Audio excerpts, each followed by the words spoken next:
एक दिन की बात है। शाम का समय था और भगवान शिव और माता पार्वती कैलाश पर्वत पर बैठे थे। तभी माता पार्वती के मन में प्रश्न आया और उन्होंने भगवान शिव से पूछा कि बहू को परेशान करने वाली सास को कौन सी या किस प्रकार की सजा मिलती है। तब भोलेनाथ ने माता पार्वती को एक कहानी सुनाकर इसका उत्तर दिया। हे पार्वती, एक गांव में एक बुढ़िया रहती थी जो बहुत ही दुष्ट थी। उस बुढ़िया के पास एक बेटा था और एक सीधी सादी बेटी भी थी। वो हमेशा माँ की बातों पर चलती थी। भगवान शिव कहते हैं, हे पार्वती, अब कुछ ऐसा हुआ कि उस बुढ़िया के बेटे को गांव में कोई भी काम नहीं मिलता। वो इतना गरीब है कि जमीन भी बेचकर वह धन कमा सके। उसे धन के लिए कुछ काम करना होगा। वह काम की तलाश में दूसरे गांव जाता है। दूसरे गांव में उसे एक अच्छा सा काम भी मिल जाता है, लेकिन वहां से उसे हर रोज अपने घर पर आने के लिए समय नहीं मिलता। सिर्फ पूरे साल में एक बार या कुछ दिनों के लिए ही उसे छुट्टी मिलती है। तो अपने घर आ पाता है इसलिए कि वह दूसरे गांव में जाकर के काम करता। लेकिन उसे अपनी पत्नी की भी बहुत चिंता रहती थी।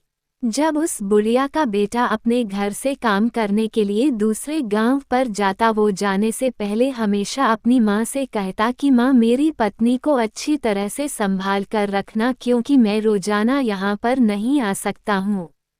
बेटे की बात को सुनकर वो बुढ़िया कहती कि हाँ बेटा, तुम बिल्कुल भी चिंता ना करना, मैं तुम्हारी पत्नी का अच्छे से ख्याल रखूंगी।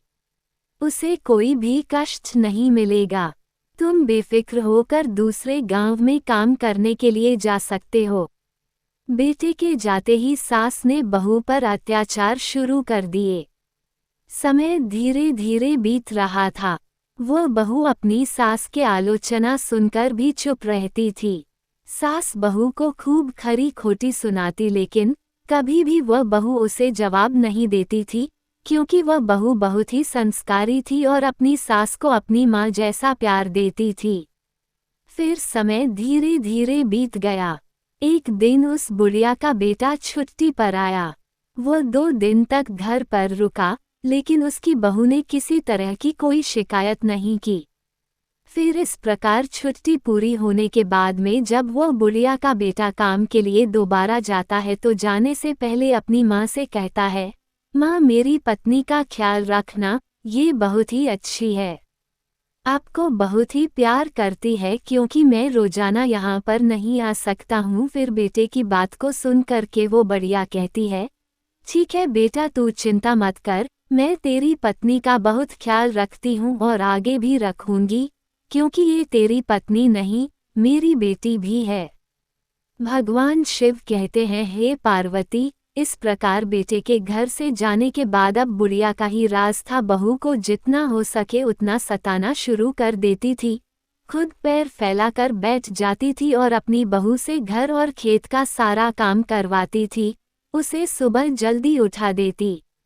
उसके बाद घर का सारा काम जैसे खाना पकाना, बर्तन मांजना, पानी भरना आदि काम करवाती थी। उसके बाद कभी जंगल से लकड़ियां लाने के लिए भेजती और पूरे दिन वह बहुत ही मेहनत का काम करती है। उसे थोड़ा सा भी आराम करने का भी समय नहीं मिलता था। वह बुढ़िया अपनी बहू को ठीक से खाना भी नहीं देती थी।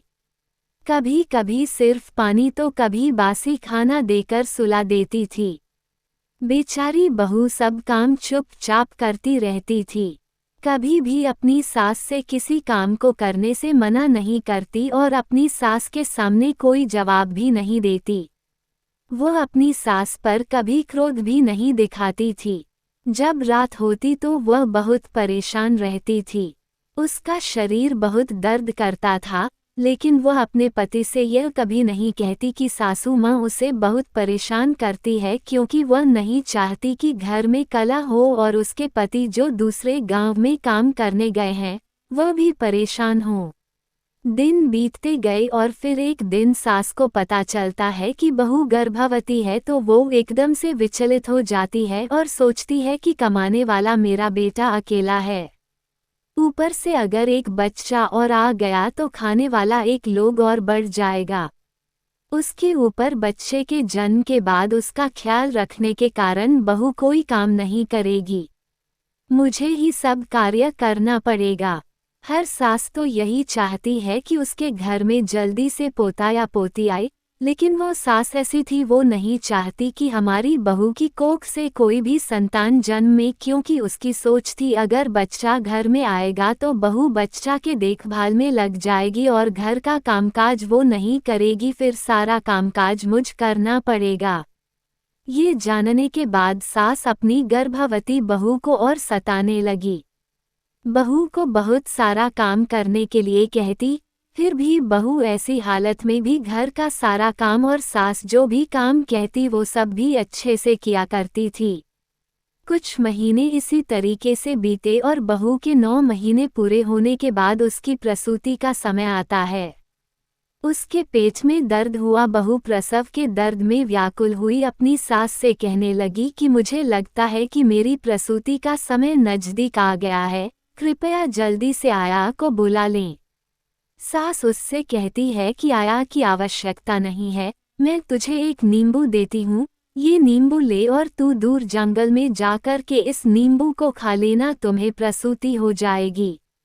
मेरी एक बात ध्यान से सुन लेना, यदि तेरी कोख से बेटा हो तो उसे लेकर घर आना और यदि तेरे कोख से बेटी हो तो घर लेकर नहीं आना। बहू बेचारी वेदना से तड़पती हुई सास के द्वारा बताए हुए रास्ते पर चली गई और नींबू लेकर उस जंगल खाने लगी। कुछ पल में उसकी प्रसूति हो गई और उसने एक बेटी को जन्म दिया। बहू ने उस बेटी को बड़े प्यार से दुलार दिया, उसे दूध पिलाया। क्योंकि उसने उस बेटी नींबू खाकर पैदा की थी, इसलिए उस बहू ने अपनी बेटी का नाम निम्बावती रखा। फिर इसके बाद उस बहू ने एक ऐसे पेड़ की खोज की जिसमें वह अपनी बेटी को छिपाकर रख सके। आखिरकार उसने एक ऐसा पेड़ खोज ही लिया।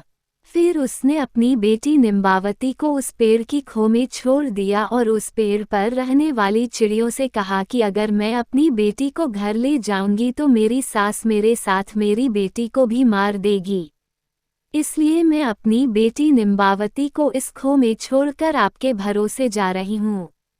हे चिड़ियों, आप सब मेरी बेटी का ध्यान रखना। बहू ने ये कहकर घर आ गई।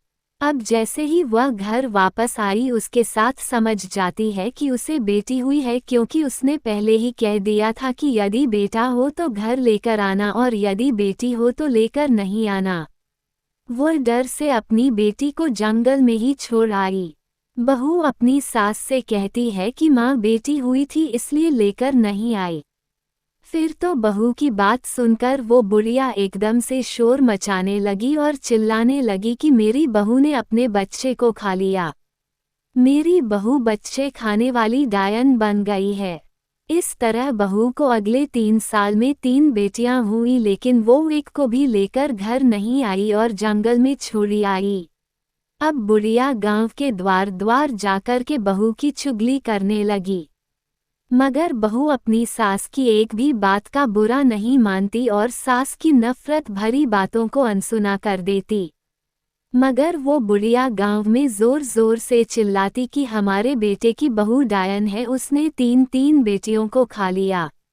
वह बुढ़िया जिस तरह से शोर मचाती उससे लोगों को भी अब लगने लगा कि वास्तव में उसकी बहू सचमुच ही बच्चे खाने वाली डायन है, तो लोग डर के मारे अपने अपने बच्चों को घर के अंदर बंद करके रखने लगते हैं।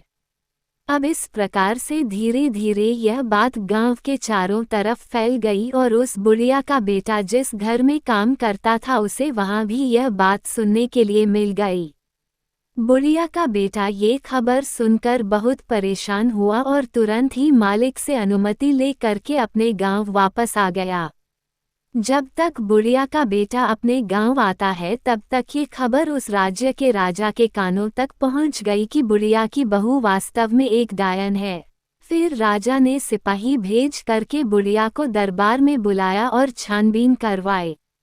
बुढ़िया मिर्च मसाला लगाकर के राजा से कहती है, महाराज क्या बताऊं, मेरी बहू वास्तव में एक बड़ी डायन है, बच्चों को खाने वाली चुड़ैल है।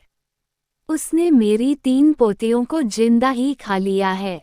फिर तो राजा उस बुढ़िया की बात को सुनकर क्रोधित हो गया और सिपाहियों को आदेश देता है कि चौराहे पर एक सूली लगवाओ और बुढ़िया की बहू जहाँ कहीं भी है वहां जाकर लेकर आओ और शीघ्र ही उसे सूली पर चढ़ा दो। भगवान शिव कहते हैं, हे पार्वती, इस प्रकार राजा के सिपाही शीघ्र ही आज्ञा का पालन करते ही तुरंत ही सूली बनाते हैं और जा करके बुढ़िया की बहू को दरबार में लेकर आते हैं।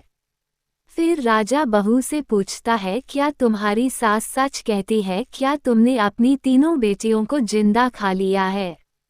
राजा की बात को सुनकर वह बहू चुपचाप नीचे सिर झुकाए खड़ी रहती है। बहू को चुपचाप देख कर के राजा को विश्वास हो जाता है जैसा बुढ़िया ने बताया है, उसकी बहू तो वास्तव में अपनी बेटियों को खाने वाली डायन है। राजा तुरंत ही अपने सिपाहियों को उस बहू को सूली पर चढ़ाने का आदेश देता है तो सिपाही उसे लेकर के चौराहे पर जमा होते हैं। फिर राजा भी बाहर आता है। उसके बाद राजा के दरबार के सभी मंत्री सेनापति वहां पर इकट्ठा हो गए। इधर बहू को सूली पर चढ़ाने की तैयारी होती है तो उधर उसका पति भी घर पहुंचता है। जब वह घर पहुंचता है तो उसे घर में कोई दिखाई नहीं देता। वह सोचता है घर में माँ और पत्नी नहीं है। घर के दरवाजे पर ताला लगा हुआ है। वो परेशान हो जाता है और पड़ोसियों से पूछता है कि क्या हुआ है। पड़ोसी बताते हैं कि तुम्हारी माँ और पत्नी को राजा ने दरबार में बुलाया है। फिर वह बुढ़िया का बेटे घबरा कर राजा के दरबार की ओर भागता है। वहां पहुंचकर उसे पता चलता है कि उसकी पत्नी को सूली पर चढ़ाने के लिए चौराहे पर ले जाया गया है। तब तेजी से चौराहे की ओर दौड़ता है। चौराहे पर पहुंचते ही वह देखता है कि राजा के प्रधान सिपाही और सभी प्रजा इकट्ठी है और कुछ ही समय में उसकी पत्नी को सूली पर चढ़ाने का हुक्म है। तब बुढ़िया का बेटा तुरंत ही राजा के सामने खड़ा होता है और हाथ जोड़कर गिड़गिड़ाता है, महाराज, कृपया मेरी पत्नी को सूली पर चढ़ाने से रोक दीजिए। कुछ देर के लिए मुझे एक बार अपनी माँ और पत्नी से सच बात पूछने दीजिए। अगर मेरी पत्नी अपराधी है तो मैं स्वयं कहूँगा कि उसे सूली पर आप चढ़ा दे। राजा को कुछ दया आती है और वो राजा अपने सिपाहियों को कुछ देर के लिए सूली पर चढ़ाने का आदेश रोक देता है।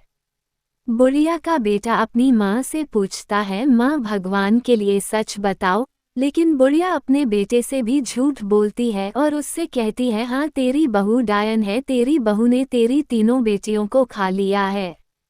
मगर उस बुढ़िया के बेटे को अपनी माँ पर विश्वास नहीं होता क्योंकि वो जानता था उसकी पत्नी बहुत अच्छी है, संस्कारी है, कभी झूठ नहीं बोलती, माँ की बहुत सेवा करती है, बच्चों को देखने के लिए दिन रात तरसती है। फिर ऐसी माँ अपने बच्चों को खा करके डायन कैसे बन सकती है? ऐसा सोच करके उस बुढ़िया का बेटा अपनी पत्नी को कसम देकर पूछता है कि तुम मुझे सच बताओ, मुझसे झूठ ना बोलना। बहू शुरू से लेकर अंत तक की सारी बातें अपने पति को बताती हैं, लेकिन कोई भी उसकी बातों को सच मानने के लिए तैयार नहीं होता। तो वो कहती हैं, सच्चाई क्या है आप अपनी आंखों से देख लीजिए। और वो अपनी बेटियों को प्यार से आवाज देती हैं, निम्बावती मेरी प्यारी बिटिया, संकट में मेरी रक्षा करना। जिरावती मेरी बिटिया, संकट में मेरी रक्षा करना। आमवती मेरी बिटिया, संकट में मेरी रक्षा करना। जब उस बहू ने अपनी तीनों बेटियों को याद किया तो उसकी तीनों बेटियां तुरंत जंगल से दौड़कर माँ के पास चली आई और माँ से लिपट गई। इसके बाद उस बेटे को सच्चाई का पता चल गया। उसे देखकर राजा और सभी लोगों ने बहू की बातों पर विश्वास किया और सभी को सच्चाई समझ आ गई।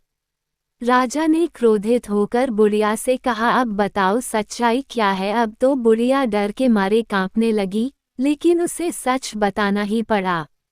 जब राजा ने सच्चाई जान ली तो उसने बुढ़िया को फांसी चढ़वा दी और बहू को छोड़ने का आदेश दिया। राजा बहू के संस्कारों को देखकर बहुत खुश हुआ और बुढ़िया के बेटे से कहा, अब से तुम्हें दूसरे गांव जाने की आवश्यकता नहीं है। मैं तुम्हें इसी गांव में काम दूंगा। तुम अपनी पत्नी और बच्चों के साथ हमारे यहाँ खुशी खुशी रह सकते हो।